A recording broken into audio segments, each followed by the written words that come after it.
What is going on, Notre Dame football fans? I'm Tyler Horka. That's Jack Sobel. We are with blueandgold.com, Blue and Gold Illustrated, of course. This is us after a little 1 week hiatus. I guess I'll let you kick it off from there, Jack. Little vacation action last week. Where'd you go? I saw some social media pics. It looked like a great time.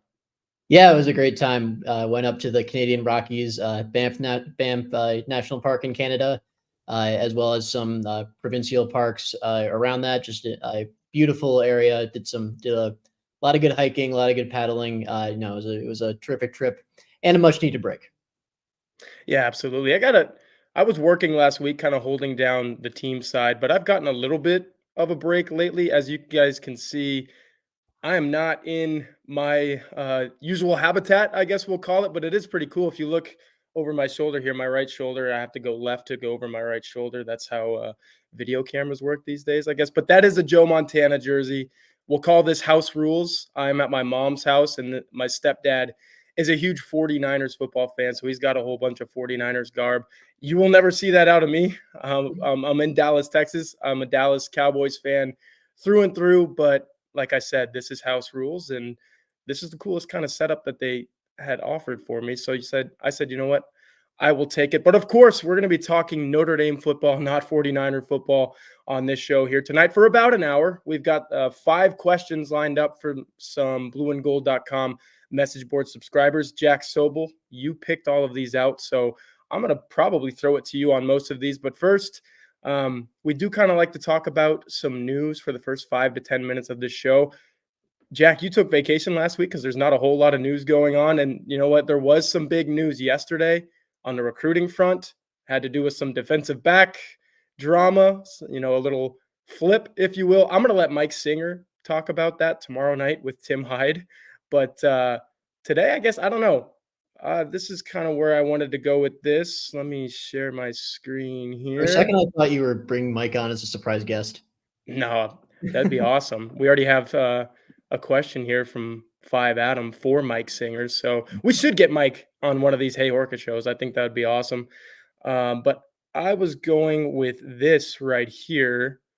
Marcus Freeman was named one of 21 Dodd Trophy watch list nominees. And I know what you guys are probably saying, like it's another one of those watch lists. Who cares? Jack, I thought it was kind of interesting that only 21 coaches across the country got this nod. And it has to do with integrity on and off the field type of stuff. So, of course, Notre Dame goes hand in hand with that. But I'll rattle off these names that you guys are watching on the YouTube right now. And it's a who's who, no matter if you're talking integrity or on field results. You have Jeff Brom from Louisville, who literally beat Notre Dame last year, Mario Cristobal, Ryan Dave Doran, Elia Drinkwitz. I think you know that name pretty well, even though I just botched it, Jack. Kirk Ferentz, James Franklin. There's Marcus Freeman, Mike Gundy, Josh Heupel, Brian Kelly. Everyone here knows that name. Lane Kiffin, Chris Kleiman, Lance Leipold, Mike Norvell, Brent Pry, Lincoln Riley, Steve Sarkisian, Kirby Smart, Dabo Swinney, Kyle Whittingham. Jack, this is really kind of the only team news that we have to talk about. Unless you could think of something else, I can pop that on the screen as well. But Marcus Freeman being in a class with those guys, I think, is notable. Yeah, no, very quiet on the team news front. You mentioned that some of those guys might be on there, at least in part for integrity reasons. We do know some are not. I'm not naming names, but Mike Gundy knows who he is. It's interesting. I do think everyone in our business does kind of detest watch list season, but this is an interesting list. You're right that with these lists, it's often more than 21 names. Yeah, exactly. Especially when there are 134 options at the moment. So I think part of that is just it comes with being the Notre Dame head coach, but it does show that despite underwhelming results in the first 2 seasons for what Notre Dame grew used to over the past decade record wise, it does show the respect he has in the industry. Yeah, I think that was what jumped out to me was, okay, there's 134 FBS teams, as you just mentioned. He's one of 21 to get this nod. Thought that was noteworthy. But let's go to the questions, because as you and I texted today, I think these are 5 really, really good ones. We've got to shout out Arrowfan624 for really holding down the Hey Horka thread every single week. But He only chimed in with 2. It was like Aerofan was on vacation this week a little bit. Not picking on Ben anything. deserves a vacation if that's the case. Yeah, but this is a good question, and we'll start out with it. Which Notre Dame players can make a move into the 2 deep in fall camp? And I'll kind of preface this with we're not talking about backups, guys, because they're already in the 2 deep. We're talking about guys who and depth charts are subjective. That's why you see a different one at blueandgold.com than you see from some of the other sites who cover Notre Dame. We appreciate you guys for clicking on ours and subscribing to ours so you could see that. But Jack, you could kind of take this a whole lot of different ways, and I'm going to give the floor to you first. Who's a guy that maybe people aren't talking about as a starter or a backup who you're like, hey man, if this guy is playing even second team reps come Texas A&M on August 31st, we shouldn't be surprised because he's got the tools to do it. Well, the obvious answer is Gerby Lambert, the freshman offensive tackle. Coming in this summer, I think, when he committed, the general sentiment about him was like would have a chance to start week 1 if he enrolled early. Very hard to do that. I mean, even Joe Alt didn't start week 1. He enrolled in the summer. So that is one name. And that's one you had in your Hey Horka article, which obviously go check that out every week. The 2 that I came up with that weren't in the Hey Horka article are a couple of wide receivers because we heard from Mike Brown, the wide receivers coach, that he wants 6 guys he can trust on game days. I think we can assume 5 of them are Jaden Greathouse, Jordan Faison, Bo Collins, Jayden Thomas, if he's healthy, and Chris Mitchell. I think that's a pretty safe assumption. That 6th spot though is kind of up in the air.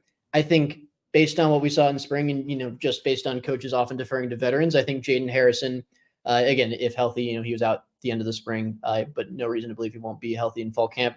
I think Harrison probably has the upper hand for that 6th spot, but I think, don't count out the freshman Micah Gilbert and the sophomore KK Smith. I think Mike Singer, I had heard a couple really good things about him and his speed in particular coming out of spring ball. I don't count out him as a member of that rotation.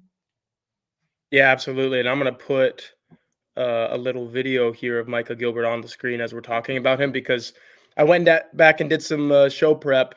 And like you said, I only mentioned a couple guys in my Hey Horka article, which ran last week. But going back and thinking about it a little bit more thorough for this video and this podcast, I put Micah Gilbert on there. Gerby Lambert was my number 1. I don't think we have to talk about him too much. It's Tosh Baker and Emil Wagner are battling for a starting right tackle spot. And it is very possible that neither of them are who Notre Dame wants to play against Florida State or Louisville or some of these teams that you think could possibly beat Notre Dame. And we'll get to that later in this video and this podcast, but that's why he's on there. Micah Gilbert is on there because, and I wrote an article about these 2 guys at blueandgold.com today, Tuesday, as we're talking about this. Jack, I want to ask you, is it possible that Bo Collins is Notre Dame's number 1 boundary receiver and he's going to take most of those reps? And Jayden Thomas and Deion Colsey are the 2 guys that I just said that I wrote about at blueandgold.com.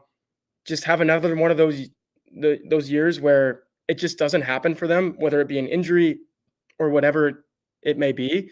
And this guy that we're watching on loop right now, very smooth wide receiver, kind of sneaks up and says, you know what, I'm the second best boundary receiver on this football team. Yeah, no, absolutely. Especially if, we keep saying if healthy for Jayden Thomas. I mean, it's been pretty rare, like in the bowl game and early in spring ball in the past, however many months it's been since September 23rd that Jayden Thomas has been healthy and on the field. And we got to see it to believe it at this point. And if he is healthy, he's obviously up there. I think we should note that. I think he's certainly up there. But I wouldn't discount Micah Gilbert from getting some reps on the field side behind Chris Mitchell. He just looked that good in blanking spring ball. I think he really did. I mean, we can't talk about that enough. Like, he really did. Yeah, and obviously Notre Dame isn't going to want to ask him to do as much as it did Jaden Greathouse and Rico Flores and Faison toward the end of the season last year. But in limited reps, he's absolutely someone who can make the 2 deep. How about another name that I'm going to throw at you here? And I think this is the fodder that people are looking for on this kind of talk show. How about the freshman right here, Bryce Young? And I'm pulling up a tweet from way back in March, I want to say it is, where Marcus Freeman was asked, like, hey, and then that's the quintessential spring ball question. Hey, who's a freshman that you think can play in August, in September, October, like all the year long through? He said Bryce Young. And the more I think about it, and we saw some summer weight changes, I wrote a couple articles on that within the last month at blueandgold.com. He's plenty big enough. He's gotten bigger since he's been at Notre Dame. He's got it in his blood, obviously. I was talking about the 49ers earlier. How about his dad, Bryant Young, who's a Hall of Famer with the San Francisco 49ers? Jack, what do you think about the situation at strong side defensive end where you have RJ Oben and you know he's the guy? But do you know that Josh Burnham is for sure a number 2 that can give you reps there behind Oben? Like, I think that it's possible that a freshman could come up and take some snaps away from a guy like Josh Burnham. I wouldn't discount it, certainly. I think Burnham's a good player. I think he kind of slowed down towards the end of last year after a hot start. But I think they're going to give him every chance to earn those reps. But yeah, no, Young's a freak. There's no way to put it. And we saw the weight changes in the summer roster update. Like, he's what, 6'7", 260 right now? Like, yeah, 260, 265 pounds is about where Notre Dame likes its strong side defensive ends. And that, I think, John Baptiste was 264. RJ Oben is around 264, something like that. He's at the weight that Notre Dame wants it. That Notre Dame is probably going to want him to be at. I mean, he's taller than everyone else. So maybe they want him a little heavier than that, but he's at a size right now and a strength and a skill set right now where it might not be heavy rotational reps. It definitely won't be starters reps as long as RJ Oben's healthy, but it's possible he forces his way onto the field for sure. All right. Mark with glasses. KVA's in the 2 awesome deep poster. Right, KVA's in the 2 deep. That's exactly what I was going to say, Jack. Yeah. It's him and Drake Bowen who are going to be your middle linebackers, because I would, when the year ended and JD Bertrand left and Maris Leofau left, I was like, do you have to make Jack Kaiser the starting middle linebacker? And then I saw those 2 guys play, and my answer was no. I don't think so. I think you can leave Jack where he's at, and those 2 guys are going to be plenty good in the middle. Which, by the way, that's a good plug for our Blue and Gold Illustrated Top 25 rankings that we do every single year. Jack sent me his list earlier this week. I've been getting those in from our colleagues. We're going to start that at some point this week. You're going to see Drake Bowen on it. I'm going to give you guys a little teaser. I was even flirting with putting Kingston Viliamuasa on there because part of the criteria, Jack, as you know, is which unproven player, that is exactly what he is. He's a freshman. He's never played a down of college football in his life. If he is some sort of superstar or elevates his game to a level of producing every single week, like, how much better does that make Notre Dame? I think it makes Notre Dame a lot better, because you still don't really know what Drake Bowen is, and that's why he's definitely on that list as a projected starter. That tandem is interesting to me. That's a little aside, but I don't know if you have anything to say on that. You probably agree with me exactly.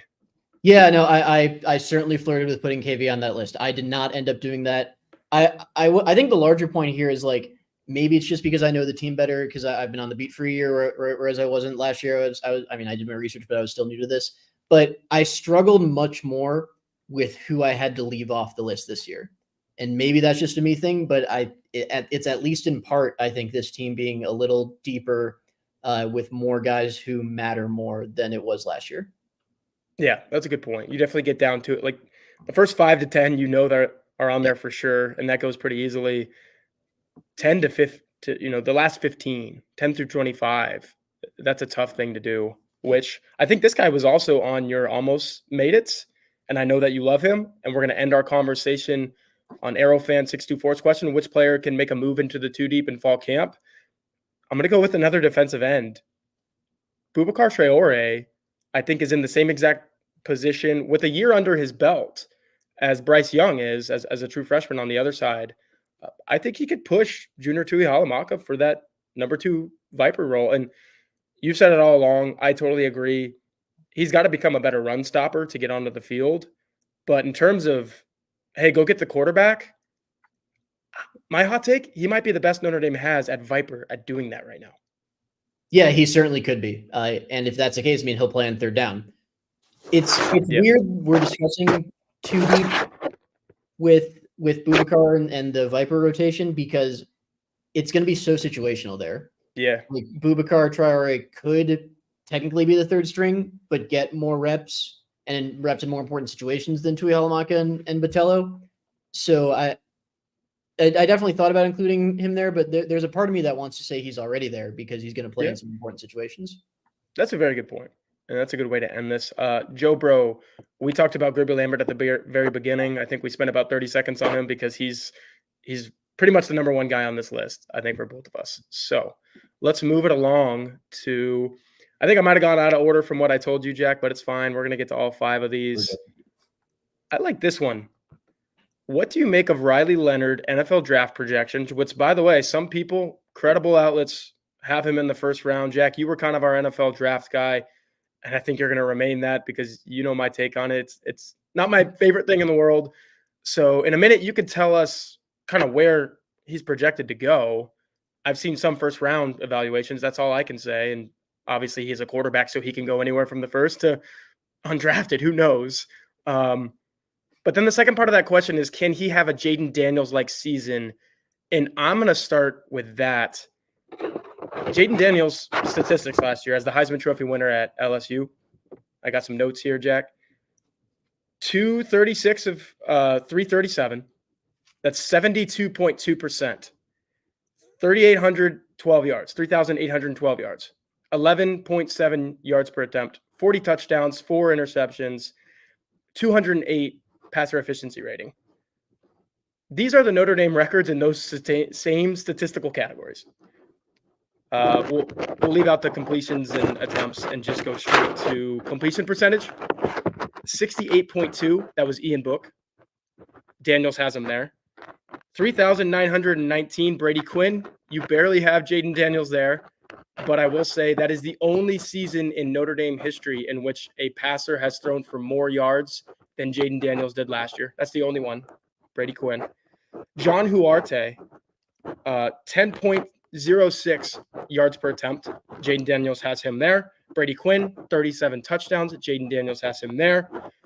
Jimmy Clausen, Bob Williams, which, by the way, the Bob Williams stat goes back to 1949. 161.4 passer efficiency rating. Jayden Daniels by far has him there. So, Jack, my point there is, can Riley Leonard have a Jayden Daniels-like season? He would be the best quarterback in Notre Dame history if he did. So talk about his NFL draft projections, and then we'll get into more of a comparison of Riley Leonard to Jayden Daniels, because I'm not going to write Riley Leonard off on that front just yet. I think that he can kind of mimic some of the things that Jayden Daniels does, but let's kind of start it, and then we'll ease into it. Tell me about Riley Leonard's NFL draft, and then we'll talk about Jayden Daniels. Yeah, so on the draft front, I think the Leonard in the first round projections are a reflection of just how like uncertain this quarterback class is. I think we have Carson Beck from Georgia is probably the number one guy right now. I think most draft analysts agree on that. After that, it's complete, pick a quarterback, any quarterback. Like there's Shedeur Sanders, there's Quinn Ewers at Texas, but like these guys came back, even though they were eligible last year in large part because like the quarterback class is so much. And I hesitate. It is weaker, but I hesitate to say that because like there are plenty of guys, including Riley Leonard, that could step up and become a first round guy. Like Riley Leonard's got the athleticism. He's got the size. He's got the arm strength. I mean, those 3 traits take you a long way in as far as NFL draft stock. It's just a matter of can he break out and have anything close to Jayden Daniels like season. I think it's going to be hard for a quarterback at Notre Dame to put up those numbers in any situation. Or like exactly what Daniels put up. I mean, he won the Heisman Trophy. Like he put up ridiculous numbers. But draft wise, like he could absolutely vault into the first round with a productive season. I don't know how high he could go. It's too early to start talking about that. But it's because there are so few certainties, I should say, as far as quarterbacks who will go in the first round, that there are any of like 10 to 15 guys who could realistically vault into the first round. Leonard's one of them. Yeah, and I think what makes him one of them is his dual threat ability, his running ability. And that's where I'll take this conversation. And I will say that Slevmania on the message board, he's the one that asked this question. he kind of prefaced it with, can Riley Leonard have a more similar season to what Jayden Daniels did last year than Sam Hartman? And I instantly answered, on the you probably saw this on the message board, Jack, is of course he can, because he's a much closer player in terms of play style to Jayden Daniels than Sam Hartman is. Like Sam Hartman, I think he finished with negative rushing yards last year. Now, Jack, we know that's because of sacks, and the NCAA should do away with that, but that's a conversation for another day. Riley Leonard is never going to finish with negative rushing yards, even with those sacks, because that's not the type of player he is. He can get out, he can run. Jayden Daniels can get out and run with the best of them. That's why he won the Heisman Trophy. I forgot to rattle off his rushing statistics, and I'm sure this is better than what any Notre Dame player has done in history. I don't have those stats with me right now, but Jack, he ran for 1,100 yards last year, 1,134 yards, 10 touchdowns. The year before that, he ran for 885 yards and 11 touchdowns. Now, Riley Leonard, let's pull up Riley Leonard's rushing statistics, because I've been saying this all along, Jack. If he can go back to what he did in 2022, then holy cow. And that's from a passing and rushing perspective. But, dude, how about 699 yards and 13 touchdowns on the ground? That's nothing to scoff at. And if he stays healthy and he plays 13 games, 14, 15, Notre Dame wants to win a national championship, it's going to have to be that many. He could flirt with the 1,000-yard season. I don't know if that's what Notre Dame wants him to do, but look, Jayden Daniels played under Mike Denbrock last year, and I think that's another reason why the answer to Slevmania's question is somewhat yes. It's a partial yes. He's going to have a closer season to what Jayden Daniels did because he's playing for Mike Denbrock and because he is who he is. He can do those types of things. Look, I think where I want to issue a little caveat here with the Jayden Daniels comparisons, that one of our colleagues at the LSU site, Bengal Tiger, I talked to Leonard at the Manning Passing Academy, and obviously I asked him about Denbrock, asked him about the Daniels comparison, and Leonard correctly said, like, I probably move a little bit less well than Daniels. Then he stopped himself and he's like, probably a lot of it.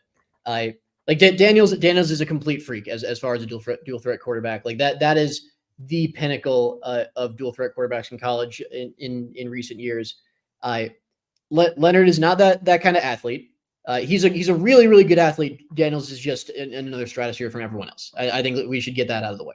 Yeah. But kind of accounting for that, yeah, I mean, the same offensive coordinator. Daniels, we also have to account for Daniels had 2 first-round picks, including a top 6 pick to throw to. So we again, we cannot discount that. Daniels, yeah, exactly. Daniels also had an offensive tackle who was not draft eligible, but is probably going to be one of the first offensive tackles taken. Will Campbell, I think his name is. Don't blame me if I'm misremembering that. So he had a better supporting cast. No matter how, like, Notre Dame's supporting cast is a high ceiling. No matter how good it is, it's not going to be as good as LSU's last year. Again, we have to take those things into account.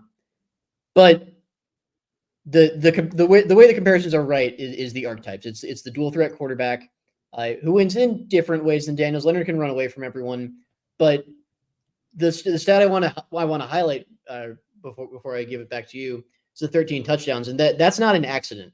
That is, like, Leonard is physical and he will not back down at the goal line. One of my favorite traits of his, he's going to take contact to get that extra yard, whether it's at the goal line or at the first down marker. He's going to be an integral part of the goal line operation for Notre Dame. He's going to score a lot of touchdowns this season.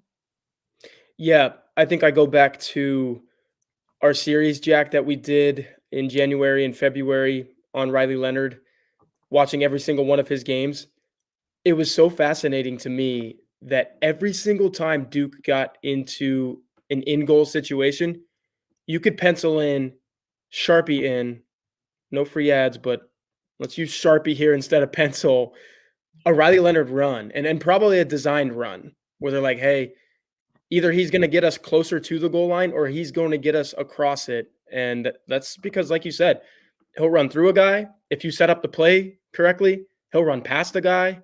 That's what Notre Dame has in Riley Leonard. And I think that's different than even Ian Book, who was the 3-year, 4-year starter for this team, most wins in Notre Dame history. You know all the numbers. Ian Book wasn't the explosive runner that Riley Leonard is. I mean, Riley Leonard is 6 inches taller than Ian Book. He's faster. He's a better athlete. I mean, I wrote the article at blueandgold.com this week and in the preview magazine. Dude wanted to play, and it's well documented. I know you've seen it on College Game Day and everywhere else. Wanted to play college basketball and got closer than you think to making the decision to do that. So that's why I think that he can have a Jayden Daniels like season. Now, he's not going to have a Jayden Daniels season for all the reasons that you just mentioned, Jack. He's not Jayden Daniels and nobody else is. And LSU, they get whoever they want on the offensive side of the football, from the offensive line to the wide receivers and everyone on that unit. And by the way, I mentioned this before, and I'm probably going to close my remarks on this topic with this. He had Mike Denbrock last year, and now Riley Leonard has Mike Denbrock. So you're going to see some similarities. You're not going to see all the numbers that I started this with, because, like I said, that would be that would literally be the best season, and you would probably say he is the best Notre Dame quarterback of all time if he got those numbers. Because if he got those numbers, he's going to win the Heisman, and Notre Dame's going to have a chance to win a national championship. I think that's the difference between LSU and Notre Dame this year is it's the defense, obviously. If Riley Leonard does that for Notre Dame, those numbers, and the defense is, somewhat like it was last year, Notre Dame's going to be close to playing for a national championship. That's why LSU didn't have that on the other side of the ball. I think it's going to be very interesting. I'm coming around on the Riley Leonard train. I know some people on the message board were calling me out and saying, yeah, you're giving him too hard of a time. Just like to be skeptical at the beginning. And really the Sam Hartman thing I was like, whoa, I kind of pumped Sam Hartman's tires too much a little bit last year. I think we all did. So I wanted to go into this a little more with like a skeptic's mind, but you do more research, you watch all the games like we did, you talk to him, you know who he is, you know what he's surrounded by, Jack, and you start to think, okay, just stay healthy because you're probably going to be pretty good.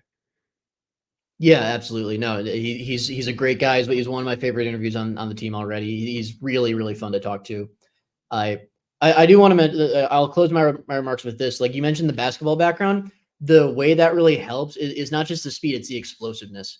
Yes. Like he's probably got as good of a vertical and leap and broad jump as any quarterback in college football. I don't know if there's been any documented testing there. I'm sure it'll show up if he shows up on the athletic freak list. But he can go to from 0 to 60 in a pretty short time. And when he hits a hole and really puts his head down and goes, like he will explode through that. And it's going to be exciting to watch. And frankly, we haven't seen when's the last time a Notre Dame starting quarterback had that combination of size, athleticism, and arm strength? It's probably right here. And thank you, Matt, for leaving this comment. I mentioned Ian Book because I wanted to kind of set the foundation for going back even before that. It's probably been close to a decade. I think Deshaun Kaiser is the closest thing to, Riley Leonard that Notre Dame's had in the last 10 years. Because you're talking about, let's just face the facts. You're talking about Ian Book or Drew Pine or Jack Cohn, who's a different quarterback than those other two guys, but he's not going to run on you. So, yeah, it is different. That's a really good point, Jack. Like it's been a long time. Maybe, I don't know, you got to go back to the days where all the quarterbacks are running and nobody's throwing the football at all to have a quarterback like Riley Leonard who can run like he can at Notre Dame. So I think it's interesting. I also think this is interesting. And like I said, I'm going to kind of let you have the floor from this one from the start because you poured hours and hours and hours into this stuff for our Blue and Gold Illustrated Preview magazine, which, by the way, if you haven't ordered that, you don't have it in your hands, you can go get it at the Notre Dame bookstore, but I would recommend just ordering it online. You get it in your mailbox and you're reading it for, I think there's 53 days until Notre Dame football, Jack. Probably spend all 53 of those reading this magazine. And in that magazine, you will find a lot of opponent preview content. You are all over it, Jack, from literally previewing the opponents top to bottom as a team perspective. And then you kind of went in depth with the superlatives for some of these athletes that you're going to see on the other sideline if you're a Notre Dame fan. And so, yeah, like I said, I'll let you take it away. The question is, which opponent on the schedule worries you the most? And which players should we keep an eye out for? And I'm going to show everybody something Very cool on that front. If you're watching on YouTube, we appreciate you. Nice little graphic here. Let's start on the offensive side of the ball, Jack. We'll get to teams. Let's start with players, and then we'll get to teams. Who are the players on the offensive side of the ball from all 12 opponents that Notre Dame fans need to keep an eye out for? You're going to see some names here. I'm sure you're picking and choosing off of this list. Take it away, man. Yeah, some shout outs on this list. Obviously, we got to talk about the quarterback. More people will know the name DJ Uyunglele than Connor Wigman. But I went with Wigman here, even though he's only got 8 career starts. You just got to watch the tape with him. And I know that that's like a coverall for I don't know what I'm talking about. Just watch the tape. But seriously, like watch the tape, and you're going to see someone who is really, really good at standing in the pocket and hitting open receivers under pressure. Like he's a good athlete. He's not a great athlete. He won't run away from you. He will do a great job avoiding sacks. I think his sack rate was one of the lowest in the country at the sample size that he was at. And that is a skill. Like pressure to sack ratio is a huge stat, not only for college, but it's really translatable to the NFL. There's been a bunch of studies done on this. He's really good at that. I like Wigman a lot. I think Notre Dame is fortunate to get him after 8 career starts and not like 15. Zachariah Branch, you're going to remember him from last year. He wasn't fully healthy. He still nearly took a punt return to the house, chased down by Bryce McPherson. They're going to use him all over the field. He's an electric player. That's why he's in the all-purpose spot. Colin Lacey and Alec Iomanner, I think were by far the 2 best wideouts here. Lacey actually led college football in yards after the catch last season. He plays out of the slot primarily for Louisville as a transfer from South Alabama. Please don't sue me if I got that wrong. Iomanner is like the opposite. He's like 6'2", a long strider. He's really good at driving his legs through contact. He had like almost 300 yards and 3 touchdowns against Colorado alone in that big Friday night comeback they had against them. He was the driving force behind that. He's a great player. On the offensive line, Darius Washington, someone who Mike Norvell with Florida State thinks is going to be could be an All-American this year. I think he was first team All-ACC last year. Great athlete, has played some center, but he's going to play tackle this year. And the center on this list, I think there were probably like 3 centers, including Maurice Smith with FSU and Gus Hartwig with Purdue, that I probably would have put. I think are better than either the guards. Not that the guards are bad. Obviously, they're on this list, but I think I like those 2 centers better than the other guards. But Monheim was actually so. PFF does a wins above replacement stat. I'm not going to pretend to know exactly how it's calculated, but only 2 offensive tackles. Only 1 offensive tackle had a higher wins above replacement PFF than Monheim over the past 2 years, and it was Joe Alt. And he was a really good tackle. They're moving him to center because they believe it's his natural position that he'll play in the NFL. And also, for whatever reason, center is apparently more important than Lincoln Riley's system than in others. So they think that moving him there is going to go a long way towards stabilizing that line. So those are the guys to watch on offense, I think. All right, you probably need to drink a water, but I'm going to keep going right back to you because we have a question, from Andrew Gilmore, and we want your answer. No Moose Muhammad from A&M, Jack, on this list? Yeah, no Moose Muhammad. There were a couple A&M guys that I looked at. I don't think Moose Muhammad's numbers are as good as Lacey's or Armander's. But Benson was like the biggest leap of faith that I put on this list because I think he only comes in with like 170 receiving yards on his career. But Mike Norvell has gotten these evaluations right really consistently in the past, and he really believes he's going to explode this year. And I saw some clips from spring ball. Word coming out of Florida State spring camp that really excite me about Malik Benson and his potential. So there are a few on A&M that I looked at, like Noah Thomas is another guy. He's big and he's fast. Had some good numbers last year. I think A&M has a good receiving core. They have like a solid 5 guys who can challenge defenses, but none that I really saw as like a number 1 weapon. So I'm going to kind of chime in here for a minute. I think Wegman is probably the safe bet for number 1 on this list. But you mentioned DJ Uyunglele at number 2. Would he be your number 2? Or you mentioned him. Would he be your number 2, Jack? Yeah, probably. I mean, Okay. he's definitely got the most combination of talent and experience of anyone on Notre Dame's schedule. It's just Here, like here's a guy that okay. I'll let you finish on Uiagalelei, but I will just say no I'm with DJ, like I'm done Norvell's a with him. quarterback whisperer. Sorry, Yeah, that's fair. That's fair. Norvell's a QB whisperer, but it kind of feels like he might have hit his ceiling at this point. At like after 4 years, he might be who he is. I think I have more confidence in Wegman to be great than I do with DJ. That's just my take, I guess. I think Notre Dame fans, and maybe they're wrong for this, and I'm wrong for this.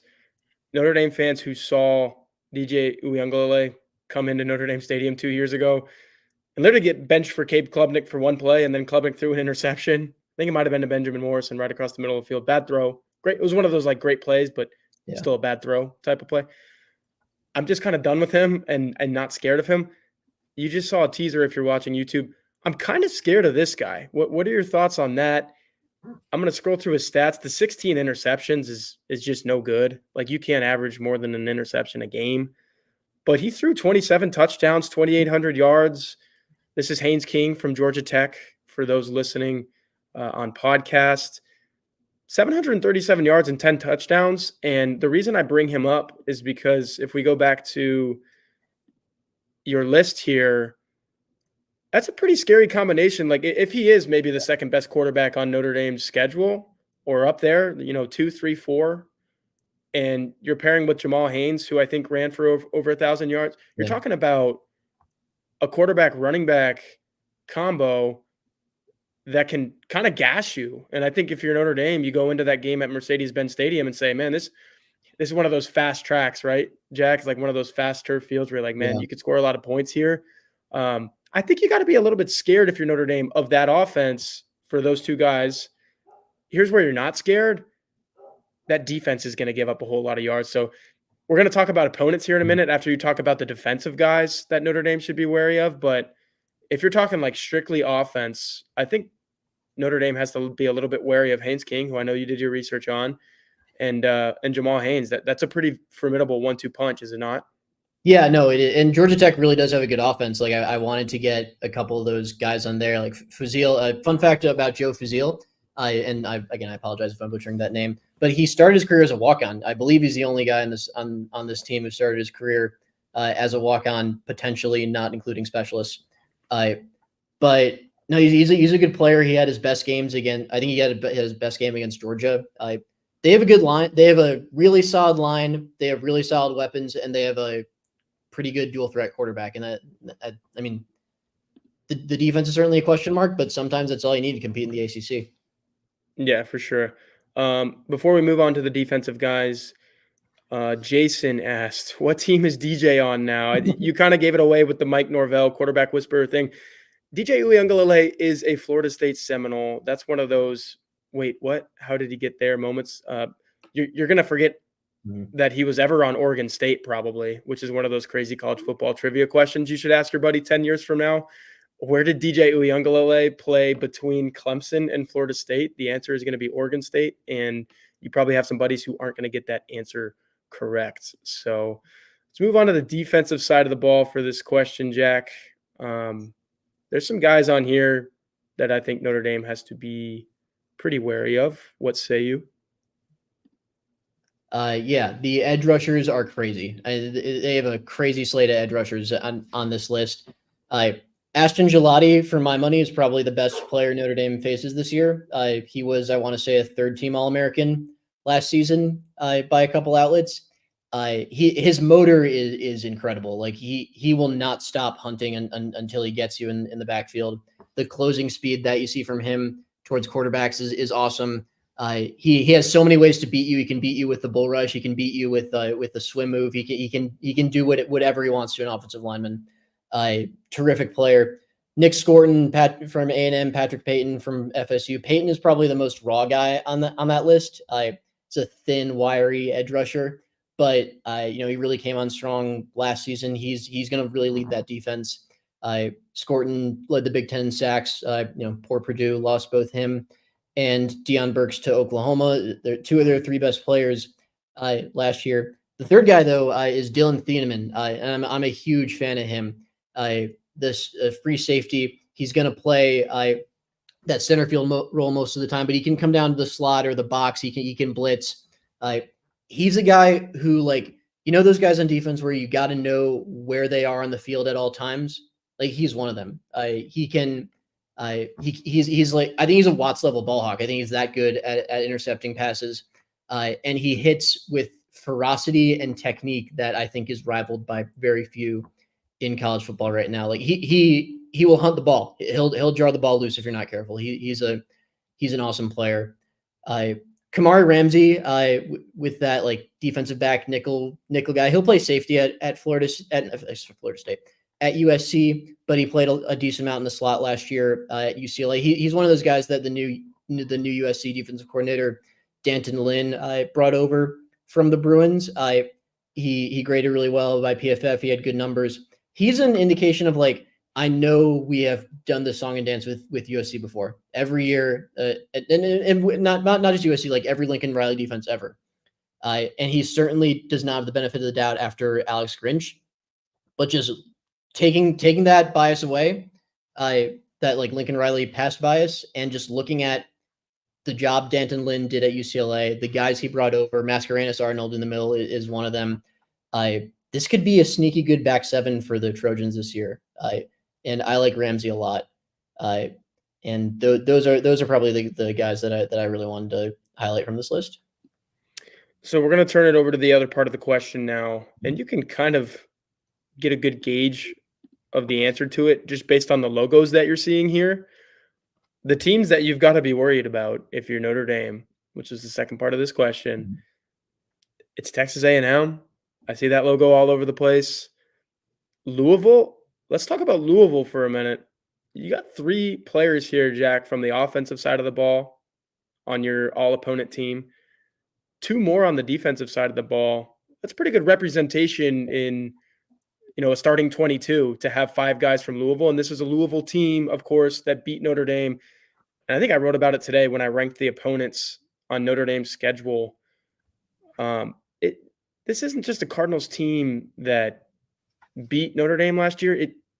It totally dominated Notre Dame. Like, that game was not close from, was that mid-third quarter, early third quarter on?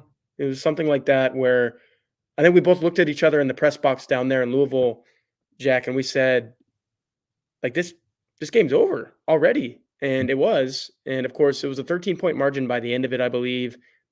It was really more like a 3-touchdown type of game. So all of that to ask you, can Louisville do this again? Like, I think you have to think that Notre Dame is going to defend home field and say, hey, not again, Jeff Brom and company. But is Louisville safely inside your top 3? Are you going some combination of Texas A&M, Florida State, Louisville? Those are the teams that have the best chance to beat Notre Dame in 2024. No. I would have Louisville at number 4. And I like and respect Louisville a lot. As far as the team that they've built, Jeff Brom is a terrific coach. He's proven that over the course of many years. But I have Louisville above them, and I guess Louisville. I have USC above them as most difficult opponents. I think you did on your list earlier today, I want to say. Yeah, I'm looking at it now, and in my head, I was like, literally since the season ended, 2023, I was thinking, okay, if you're talking about Notre Dame in 2024, you're talking about Texas A&M because it's a season opener. It's on the road in front of 100,000, and you don't know what you're going to get. And you're thinking Florida State, that's the ACC champion, went 13-0. I don't care that they lost all these guys to the NFL. It seems like Mike Norvell is reloading instead of rebuilding. So that's why I had them at number 2. And then at number 3, I think I was just thinking, okay, Louisville beat Notre Dame last year, so you probably got to think. And then like you said, I started thinking about it a little bit more today. And as a graduate of the University of Texas, I know that you can't totally discount Lincoln Riley, even though it seems like that ship over there in Los Angeles is sinking. It seems like the West Coast tides are getting higher and higher, and all of a sudden that campus there in Los Angeles is like underwater. Like, I think people think that they're done. And when I looked into it a little bit more, I was like, wait, Notre Dame is 1-3 at the Coliseum in the last 4 trips there. Lincoln Riley always has a good offense. If you ever figure it out on defense, like even at Oklahoma, when they had suspect defenses, Jack, they were going to the college football playoff pretty routinely. And I know it hasn't been that at USC. I mean, he's been there for 2 years and he lost to Tulane in the Cotton Bowl, I think it was. And then last year, will they go to the Holiday Bowl or something? Like it wasn't Well, good. well, they did go to the Holiday Bowl and they beat Louisville. Yeah, and they beat Louisville. Okay, so there you go. I know we can't put much stock into bowl game results, but Yeah, I mean, Miller Moss, no Moss. like USC was closing in on Will Howard. I think it's pretty common knowledge by now, and they didn't get him. They chose not to keep pursuing him after the bowl game because they thought Miller Moss was good enough to lead this team to where it wants to go. And again, I know Lincoln Riley has lost the benefit of the doubt defensively, but I really like the defensive coordinator hire. I really like the guys they brought in the back seven. And with that game being on the road and Louisville being at home, and also the factor of if there was ever a time Notre Dame's going to play its best game, it's going to be against Louisville. Not unlike, by the way, USC and to a lesser extent, I think Navy, because Navy almost beat Notre Dame in 22. Like, if there was ever a time you're going to get Notre Dame's best, it's going to be in that one.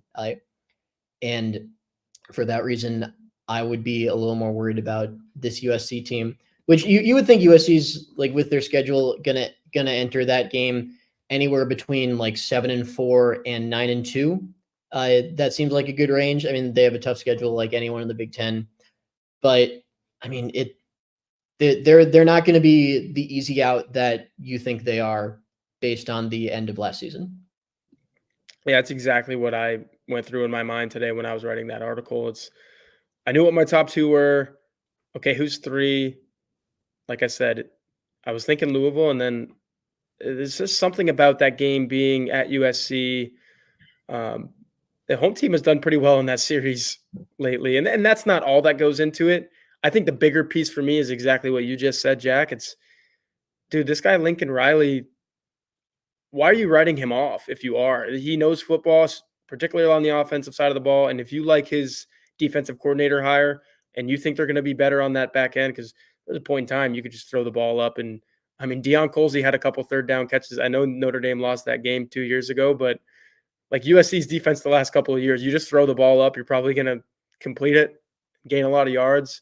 If that's not the case, and if Miller Moss is the guy, which I feel really good about that, it's Lincoln Riley, man. We should know better than to think that he's going to have a bad quarterback. He's probably going to have a really good one. Yeah, I think that's your top three. And another part of this we can finish the conversation with, Jack, is it's why I keep talking about having to go out to LA and it being a rivalry game and stuff like that, because sometimes we get too fixated on just looking at nuts and bolts of opponents and you say, okay, they're missing all of this. No way Notre Dame beats them. But it's a football game is a week-long thing. It starts on Sunday or even Saturday night when the other one ends, and it's everything in those 7 days goes into what happens in that 60 minutes of play, and that includes travel, and that includes elements and crowd noise and whatever the heck is going on in these student athletes' heads, these coaches' heads even. I think you have to factor that into who can get Notre Dame. And I think that's why I have Texas A&M at number one, even if Texas A&M isn't the most talented and they just had to fire their head coach last year, which Texas A&M still might be the most talented team on this schedule. I mean, that's a subjective argument. But for me, Jack, do you feel the same way where it's like context matters and everything that goes into a football game matters? I think that's why Texas A&M is going to be tough. I think Florida State's going to be tough because I do think that Mike Norvell is reload, not rebuild right now. And I think people are too quick to say, hey, they lost all these guys. I think they're still going to be really good. So it's all of these things that make a football game hard, not just who they have, who they don't have. 100%. I mean, that's why it's really hard to predict a football game, especially a college football game where 18 to, I guess, 25 now year old kids don't play their best every single week. It's just a fact. It's an unavoidable fact. You have to take that uncertainty into account. With FSU, a few of those guys, I found myself saying like Norvell believes that this guy is going to be really good. Like Azaria Thomas on defense, like Florida State and Norvell, like Fentrell Cypress is their other corner. He was pretty close to this list. He's probably the more well-known corner name, but they really think Thomas is going to be a superstar there. And like, there's no reason right now not to trust Norvell with that. He did such a good job, even through the portal. Like Jared Verse, Braden Fisk were portal guys. Keon Coleman, Johnny Wilson, Porter. Not, I think just Coleman. Coleman was a portal guy. Like he's done such a good job building both through high school and through the portal that you really have to give him the benefit of the doubt. And maybe they won't be as good as they were last year. Jordan Travis at quarterback is obviously a big loss, but you can't. I don't think you can rank Florida State below like 10th through 12th right now. Like you have to give Norvell the benefit of the doubt. Yeah, totally agree on that. Let's move on to the last question. And as you said in our text messages earlier today, it's a fun one. And this is what I will say. This question has to do with something that probably a good chunk of our watchers and listeners, by the time you see our faces next week, sometime, probably Tuesday or Wednesday, you will probably have played a little bit of EA Sports College Football 25. I know Mike Singer, who was popping in the chat a little bit, our colleague, that's definitely the case for him. He will have played a little bit of it. Jack, I didn't do the pre-order thing, so maybe I'm saying all this. I will not have played it. How does that work? EA Sports College Football 25. Does that come out Monday for pre-orders and then Friday for people for regular people like me? Did you pre-order? I think you're right. I did not pre-order. I still need to set up both Wi-Fi in my apartment and subsequently my Xbox. So it's like you needed to pre-order it or to get it like the 15th or 16th. And I know for a fact the regular full scale release date is the 19th. So all right, even if you didn't pre-order, you can get it the 19th. So this is really for the diehard gamers out there who will have played some of this by the time you see us again and we're talking to you again. The question is from our friend Toe Fuzz on the message board. We have some fun names of the loose emoji blueandgold.com message board. But more importantly, good questions as well.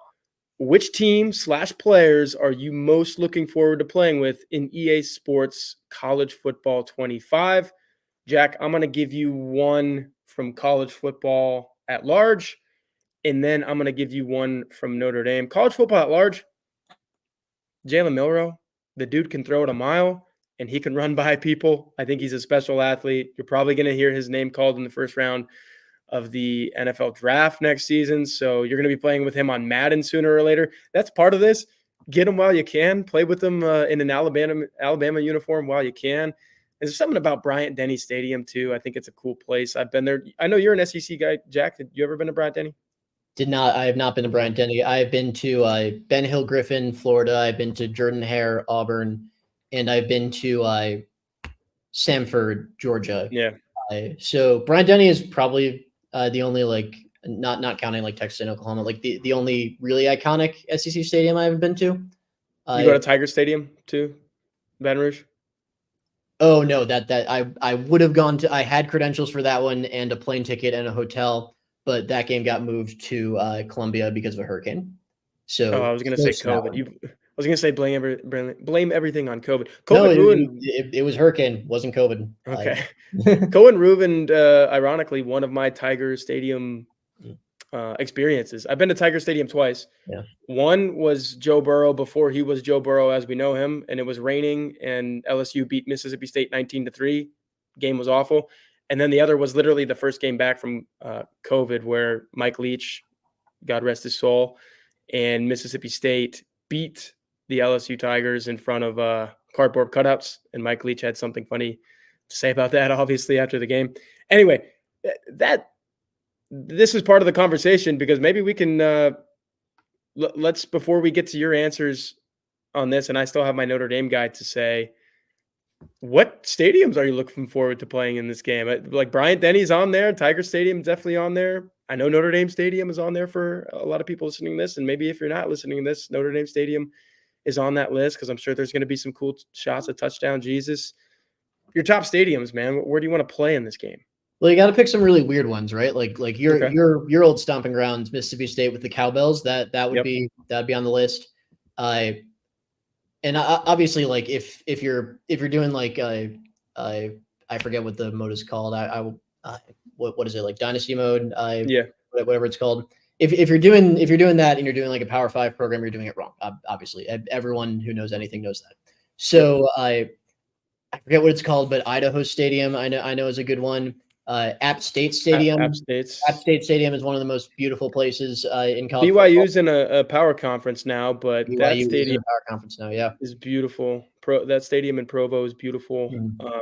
You know what I did that was funny, and I know you just said you shouldn't do this, but my little brother and I did a dynasty mode. You can do it online. It was just the two of us, and we both decided, okay, we're gonna pick power schools. He got Texas because I think he was like middle school at the time. I gave it to him.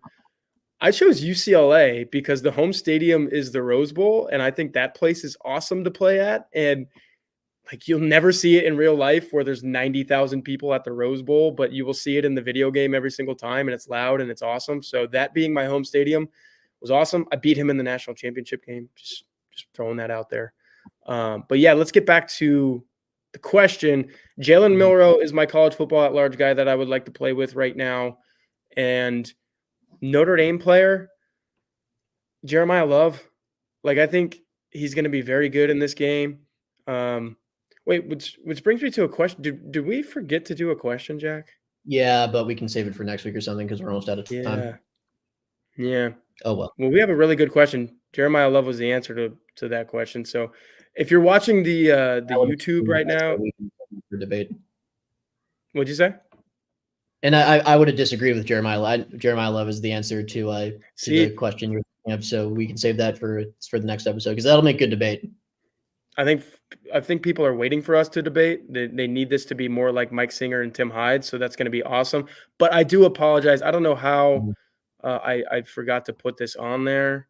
It's not even in my banners, and we still got to 5 questions though. So maybe did I throw one in that we were not supposed to talk about? No, I think we only did 4. Okay. Oh well. Well, anyway, we have a really good one for you next week, and if you're watching this with the sole purpose of wondering who we're talking about too much, then that is my fault. But anyway, your answers to this very good, very fun question: who do you want to play with in EA Sports College Football 25? So my Notre Dame answer is Riley Leonard, and it's probably the same reason you picked Jalen Milroe. It's because when I play football video games, this is why I can never in good conscience rip a quarterback for not going through his progressions. I am such a one read and go guy. When I'm terrible at reading the field, it's so hard. I don't know how those guys do it in real time. I'm actually interested, if you're an actual quarterback, are you good at reading the field in a video game? Or is that just so disorienting because it's a different angle? And so that you're like me. I have no idea. I would be interested. Riley, if you're watching this, leave us a comment. But so Riley would be my guy because I have to go. I know football well enough to kind of make an educated guess of who's going to be open. But if that guy's not open, I'm taking off, and I need someone who's fast. So Leonard would be my Notre Dame answer. My college football at large answer is just so incredibly biased. But it is it's not even a player, it's a play. So Mizzou ran this a bunch last year. And Mike Denbrock, if you're listening, take notes. Mizzou ran a play where they would line up Luther Burden in the backfield next to the quarterback, Brady Cook. He's a really good runner in his own right. They would fake a pitch to Burden, and naturally, everyone on defense is watching number 3. They'd fake the pitch, and Cook would run up the middle, and it was automatic, first down or touchdown. They would run in short yardage. It was automatic every time. I really hope they put that play in, and I really want to run that. That's going to be the first play I run in the game. Yeah, I always wondered that because that would be really cool in this game. And of course, you can't just straight up steal a team's playbook, but you know how you can go in and pick your style of offense or whatever, and sometimes it literally says what teams that is, and it ends up being the same offense that in the Big 12 back in the day, College Football 14, the last game that we played until this one. It's just all the Big 12 offenses were exactly the same when they shouldn't have been. Texas Tech's air raid was completely different than what Oklahoma's ended up being, Oklahoma State's and all that. So I hope the variance in play calling is pretty widespread because that would be awesome. And there's just too many times where you knew that what was coming because you had seen it for literally every single team when every single team does not have the same offense. So I think that's supposed to be the case. Like from everything I've read and listened to about this game, it's like they put a lot of effort into individualization. I think a good quote from someone who made the game was like, "We went into this with the mindset that every team is someone's favorite team." So like I think they made an effort to get like Kennesaw State's playbook exactly right. I or in a broader sense, like you know Louisiana Monroe's traditions exactly right. Like the crowd chants, and the stripe the stadium if or color codes if a team does that, and like rivalry trophies and stuff like that. Everything is individualized and supposed to be very accurate. And that's one of the big reasons I'm really excited about this game.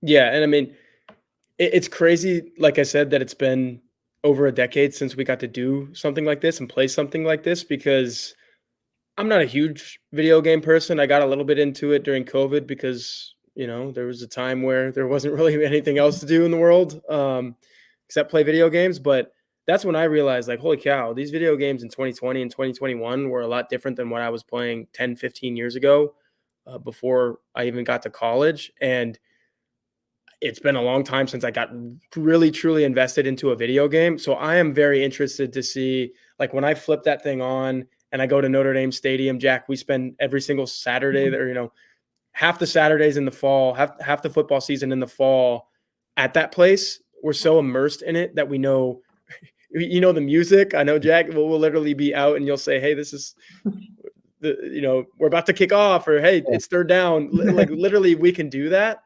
I want to see like how accurate some of that stuff is. And like you said, Jack, it seems like they really put time and effort into that being the case. And that's something that, like, I got really into these promo videos that they put out, Jack, like throughout the summer, which I thought were really good. And you could see like, holy cow, they're really trying to mimic the run out, the sideline antics, the student section. What are they doing? I think Notre Dame has one of the best student sections in college football. That'll be another cool thing to see. Like, are all the students wearing this, like the push-ups, everything? Really excited about this game. I know Mike Singer is. He probably already logged off of this video and is watching those other videos that I just mentioned, but that's probably a good place to end this chat is we get college football, EA Sports college football back in our life pretty soon, man. Yeah, it's accurate when we get "I'm good" parentheses blue by David Guetta 5 minutes before they'll run out. Yeah, exactly. All right, man. Anything else? I was looking at the title of this YouTube video and it doesn't have that question. So we just teased everyone that listened to this and everyone that watched, because I do think that's going to be one of our best conversations that we've had since re-upping this video series about a month ago. So, or a week, yeah, a couple weeks ago, a month ago, whatever it was.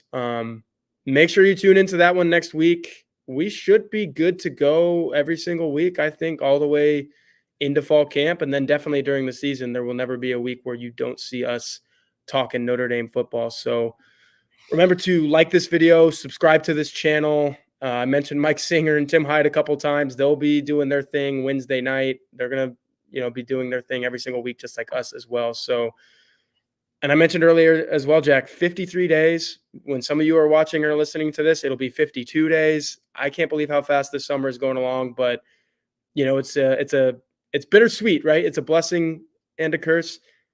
Yeah, your summer might be going away, but we get college football back in our lives very soon, and I think we're all very happy about that. Absolutely. All right, guys. Can't wait.